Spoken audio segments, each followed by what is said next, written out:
Alright, welcome back guys. Today we're going to learn a very basic technique on how to do an eye mechanism.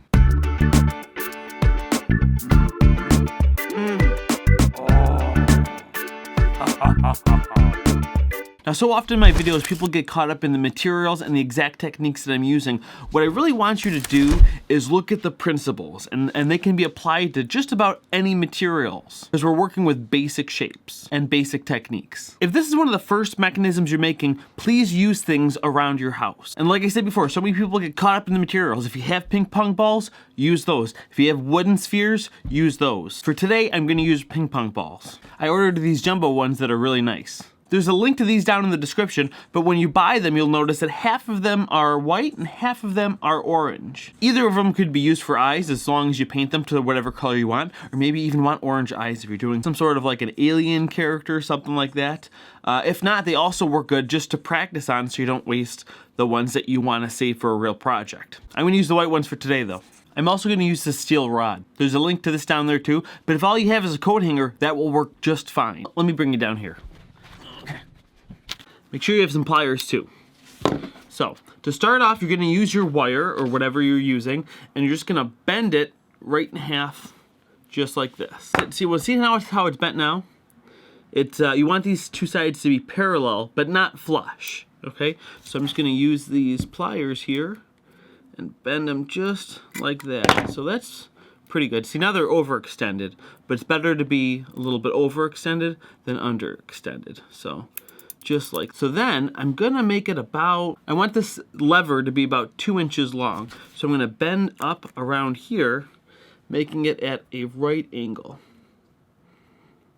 See that? Just like that. And I wanna mirror that down below. Just like that, try to make it as perfect as possible. Just like that, that's perfect. So this is gonna be our pivot point inside of our eyes. See, now it's a little wonky there. You want it to be as straight as possible. If it's a little bit off, it should be fine, but you do want it as close as possible. So what's going to happen is this. You have to drill holes in these balls, which I'll show you a cool technique for that. And then they're going to rest, slide down on here, and then they're going to pivot on that inside the head, and that's what's going to control it. Okay? So now you'll notice these ping pong balls. I don't know if you can see it in the camera, but they have a seam going all the way around just like that, which is perfect because that marks dead center, okay? But I came up with another technique because here's the thing. You want to make sure you're going straight through. If it's too high up, it's not going to ride evenly. You want it going right into the side perfectly. So here's a little technique I came up with for marking it. You just need some sort of a wooden block, okay? And what I did was I took a pencil and marked up one side just like that, okay? All over it, okay? And then you take the ball and you want to make sure that seam is as parallel as you can make it. All right, and here's how you do it. You take the ball and you want to make sure that the seam is going all the way around this way, okay? And you want to hold it as perfectly up and down as you can, okay? And then what I do is I just hold this block and then I just come here, I rub the ball on it like that, and then you're gonna carefully switch hands with the ball, but try not to move it, okay? Just like that, keeping it just about perfectly even, and then we're gonna rub it on this side. And what that does is it makes a little mark right there, and another one perfectly on that side, okay? So now I know exactly where to drill my hole. So I'm gonna do that with the other ball as well. Now there are other ways to do this too, using a compass or other little tools, but this is kind of the fastest little DIY that gets it pretty darn close. So there's a little tip. So now you're gonna very carefully drill the little holes out, okay? So make sure you're holding it down.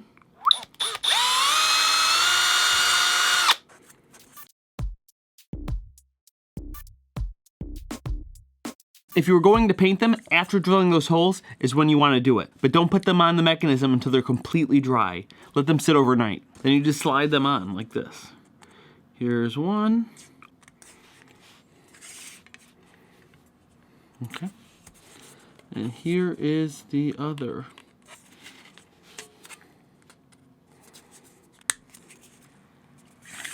just like that, okay? Now you can really see where this is going now. So if I hold these two eyeballs still, you can tell the lever is gonna move up and down just like this. And this part's gonna be inside the skull. Actually, here's a skull that I have. This is the one I'm going to attach it to for today. But you can see, just like that, that's gonna be all inside above the mouth plate. So now the next part is a little tricky. What you wanna do is bend these wires around each eye. Not all the way, but most of the way. So watch this. I'm gonna bend this right. You don't wanna do it too close. So I'll do it right about there. Especially if you leave a little bit of room, it leaves room for your tool as well. So that's not bad there, okay? I'm gonna do it about the same spot right here. And if it's your first one, don't try to be too perfect. You know, you wanna really get the technique down, and every single time you do it, it'll get better and better and better. And then once you've been doing it for a while, you can upgrade to other materials once you understand the basic fundamentals of the functions. I'm just gonna use my hands for the rest of it. Curve it around like this. Now there's a couple different ways you can bend this. For this one, I wanna have one eyebrow that kind of goes straight across, but another way to do it, if you wanna have actual eyelids or have the eyebrows kind of come in and out, you can curve it more to the shape of the eyes like this. So that way when this is down, you can see with this one right away how that movement works. Pretty cool, huh? That'll look real nice inside. So down and then, oh, surprised. So that looks nice.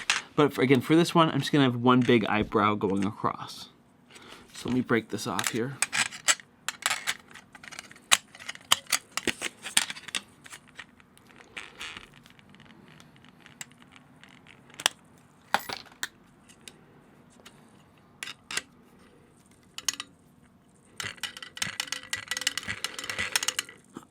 Breaking it off.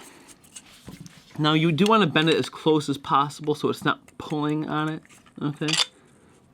As close to the shape that you want, that is. Okay. That's pretty good, okay? But I am gonna put some tape on that just to hold it a little bit more secure. I don't recommend ever using duct tape in your puppets. This is gaffer's tape. It's used by a lot of bands and theaters backstage for marking up the stage. What's nice about it is it's there's a fabric-based tape, and when you take it off, it doesn't leave like a residue. And even for more permanent applications, it just holds up better over longevity and just usage. So now that is pretty much our eye mechanism there. See, surprise, boom. So now what I want to do is figure out where I want it on this head. This is the foam head to the Monster Puppet series that I just posted right here, but it'll work on pretty much any puppet at all. I also think it works really nice in live hand puppets, which I just posted a pattern for that at my website. I'll show you him at the end. Now let me just kind of lay out where I want it. I'll come this way so you guys can see. So that's the front. I'm thinking right about there. So kind of probably cut out a spot like that. So now the reason why this hole is going to be so big is because I'm actually going to glue the eyeballs itself to that foam. So this is going to be secured to the top of the head. Just to be extra clear, you want to secure the eyes to the head, not the wire. The wire has to be free moving so that the mechanism can work. I'm going to start chopping this out then. Okay. Let's fit these eyeballs in there. Okay. Looks like I might need it a little bit wider. So that should fit in. That's pretty decent right there. Again, I'm kind of doing this a little quick and dirty just to show you guys the basic principles. I'd usually spend a lot more time cutting it evenly, making sure everything's flush. But I'm gonna glue the eyeballs to the edge of the foam right there. Okay, today I'm gonna use hot glue. And if you're like me and did not paint your eyes this time, just make sure you have the logos facing back. Okay.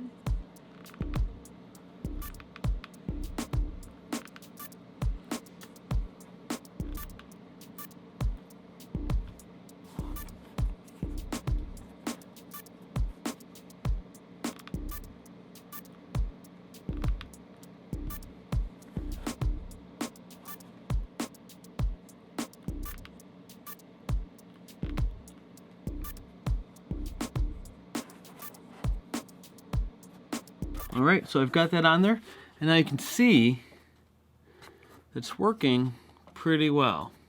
Yeah, it's not that pretty looking, but once we get the cover on there, it's gonna look great. Just gonna quickly glue in the fabric mouth plate. So I'm just gonna kind of measure up about where the eyes are, right about there. So I'm just gonna put a slit right in the center. Now you don't wanna cut out necessarily the same shape hole that you put in for the eyes, because you can kind of move the fabric around. Yeah, because you can always cut fabric away, but you can't add it on that easily. Now I'm just gonna turn it inside out, and it should start to look pretty decent.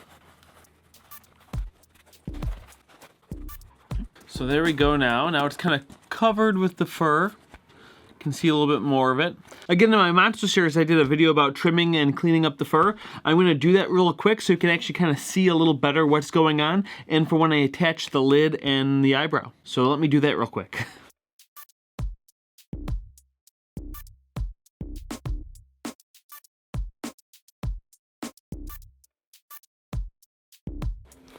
All right, that looks pretty good.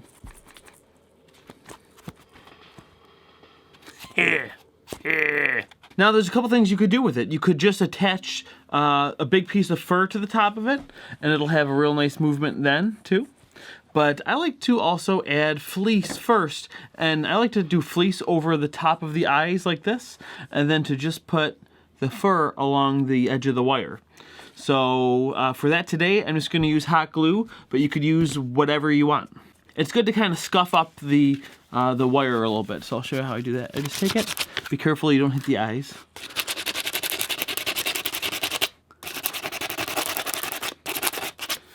Just hit it with a little sandpaper.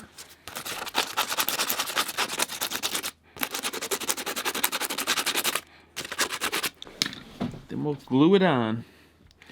Okay.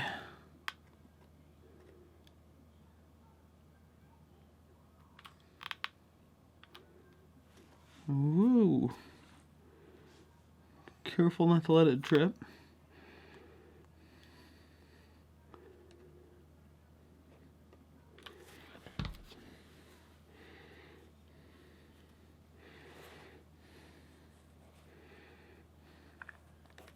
Normally I would use contact cement for this, but just to be quick with this video, I'm just going to use hot glue.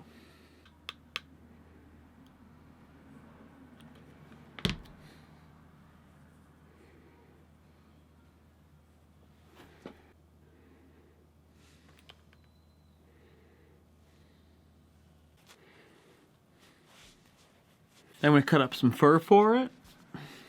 And make a strip about like that. It's probably about 1 inch wide.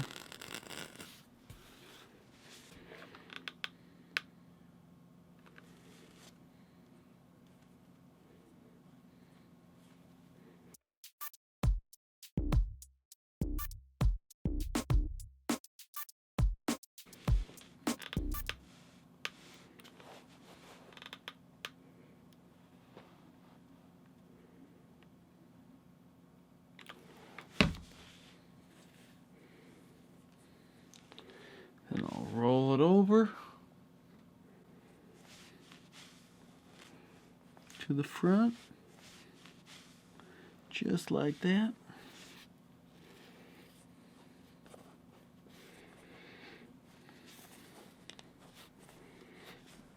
Okay. Now I think it's a little bit too bushy of an eyebrow, so I'm going to trim it up a bit.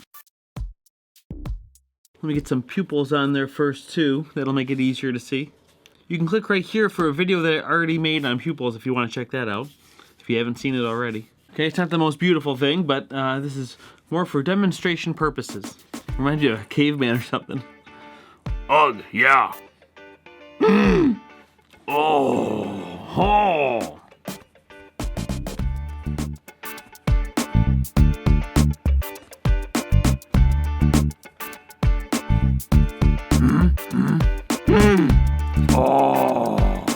Ha ha ha ha ha.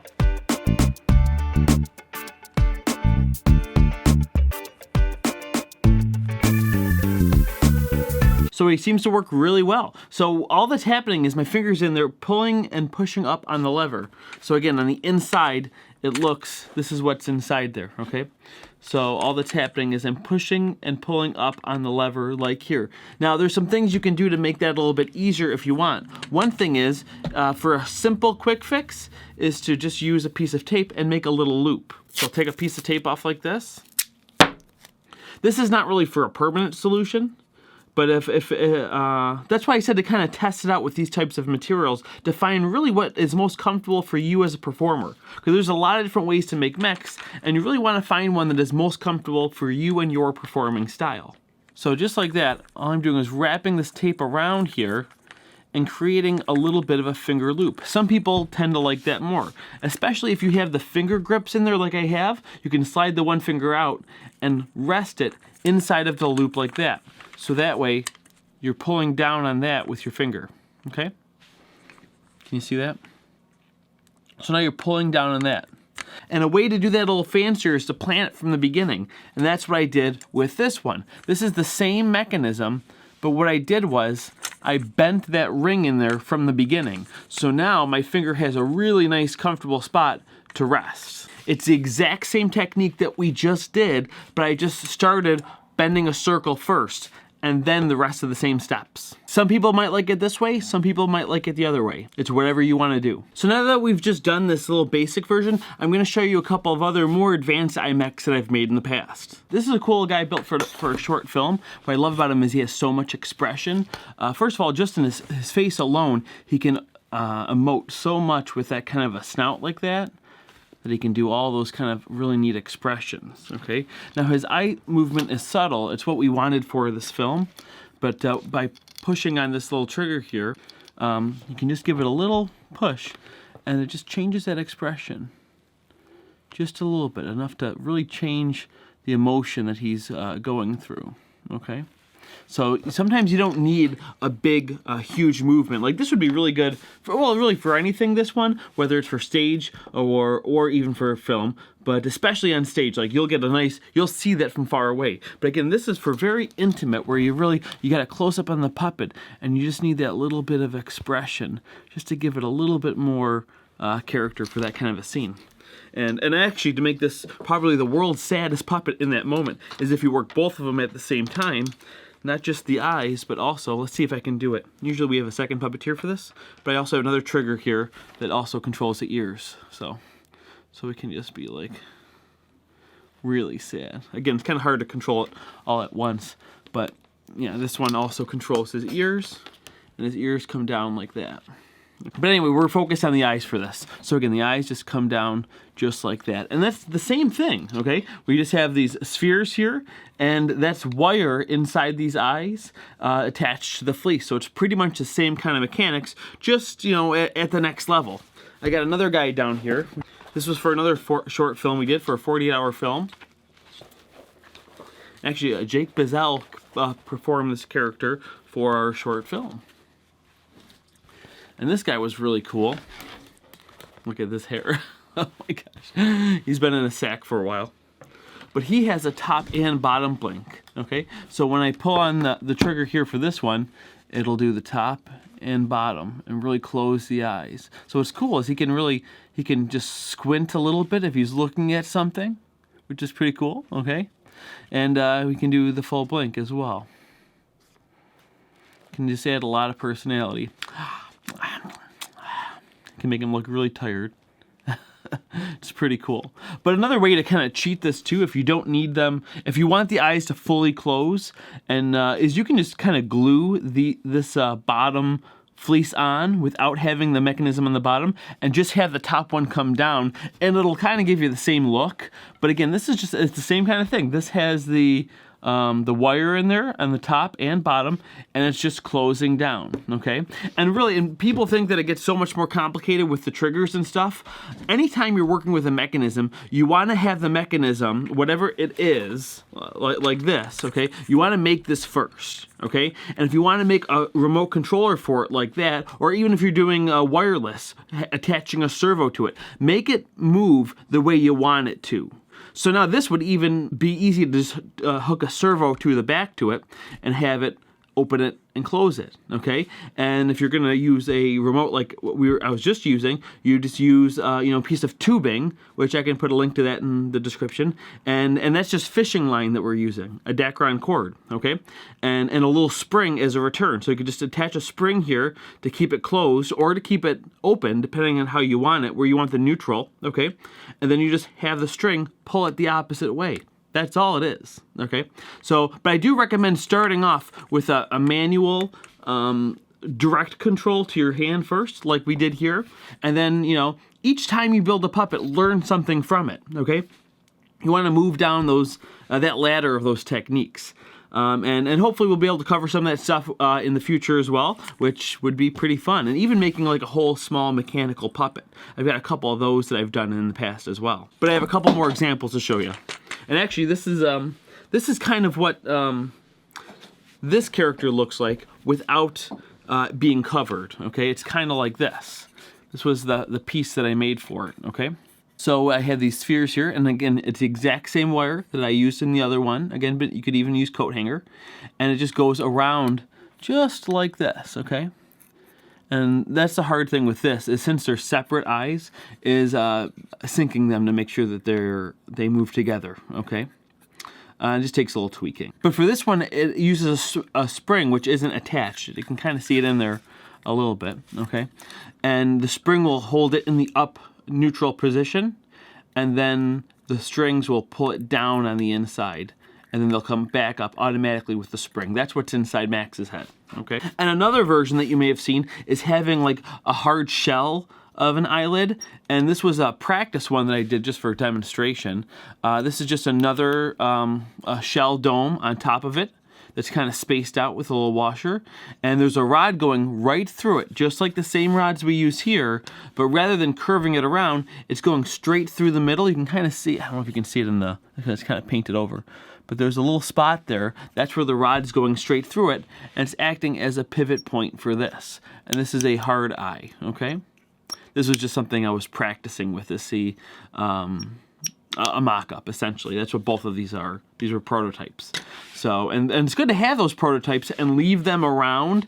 So next time you're doing a puppet, you can really look at it and say, okay, how did I do that? Now this one's like a little squeaky and it doesn't open as wide as I want it to, but I'm keeping that in mind for the next one that I build. So the next time I build an eye like this, I can look at this and I'm like, okay, so this is how I put it together, and this is what I have to not do to make sure I get more movement. So you want to make sure you keep these things around to look at them for future references. But I also have a couple books to recommend to you guys. I think you'll really enjoy them. And there's links to all these in the description. Now this first one is not related to puppetry specifically, it's just about mechanical movements, and it's really interesting and it's really cheap. Currently at the time of this video, it's like $5 on Amazon, and it looks like this, okay? And what's cool about it is anytime I need inspiration, or if I want to build a puppet and just kind of exercise my building skills, I'll look through this, and I get inspired by some of the drawings of the different ways some of these mechanisms work and move, and it just can inspire something. Maybe you want to, make an eye that'll spin like this, okay? You do probably one of the worm drive mechanisms, okay? That's what it's called in here. You can figure out stuff like that inside this book. It has so many great ideas, and anytime I'm just looking for inspiration, this is a great little cheap book to look to. Now, one that's a little bit more puppetry related is Figure Making Can Be Fun. This is one I picked up a while ago. Now, this is meant for ventriloquist dummies, but again, those mechanisms work very similar, okay? Some of the controls are a little different because they have like a head stick for it, but there's very little difference between putting, cables on it versus just operating it here, okay? But especially, first of all, there's all kinds of cool techniques here in sculpting and casting and mold making, but, and even look at right in the cover, look at that. That looks very much what we were just talking about. The eye mechanisms in here, okay? And here, there's all kinds of ones. This is one that looks left and right. I don't know if you can see that in the video, but it looks left and right. For moving ears. Look at this. This is a tongue mechanism inside here. It's a great little book. Highly recommend it. Now, one of my favorite books was relatively recently released, I think like maybe 3 years ago or so, and it's called Figures in the Fourth Dimension by Ellen Rixford, okay? It actually has a really nice dust cover with some graphics on it, but I have that in a safe place so it doesn't get wrecked up, since I have an autographed copy of mine that I got at the last National from Ellen herself. This book was specifically made for mechanical movements for puppets and automata. Automatas are another cool thing to look up if you want to find some other mechanism stuff, and it's in this book. But again, specifically, this has puppets in it as well. Philip Hubert's in there, and Jim Krupa is in here as well. So there's a lot of cool stuff. I actually have it bookmarked here to Jim Krupa's page, and it's got a lot of really cool stuff in here. That's Leslie Carrara Rudolph there, the puppet that he had made for her. And it's got all these awesome pictures in here and talks about some of the process. So definitely look up this book as well. And even if you can't get those books right now, just experiment. So often I just play around with these types of materials and come up with some kind of interesting, neat stuff. In the next video, I'm going to show you guys how to make hooping for inside of a puppet. Hooping can fill out the body, kind of like in this guy here. This is a sack puppet that I just made, and actually the pattern's available on my website. You can find that in the link too. And what's nice about him, he's got more of an oval head shape, and the head pattern also fits on the monster pattern that we did for the last puppet as well. It's scaled to the same. But what's cool about this guy is an optional feature you can have is to add the hooping inside the body. See that there? So that helps fill out the puppet so it just doesn't look so flat, okay? Now that hooping is completely optional, even if you use the pattern or if you ever make these yourself as well, it's completely optional. I don't have it in all of my puppets, but it's a nice thing to have in some characters to kind of fill them out a little bit more. And yeah, I think it works real nice in me too. So, well, we'll see you guys next time in the next video about me. Now make sure to subscribe and hit the bell for notifications. Ha!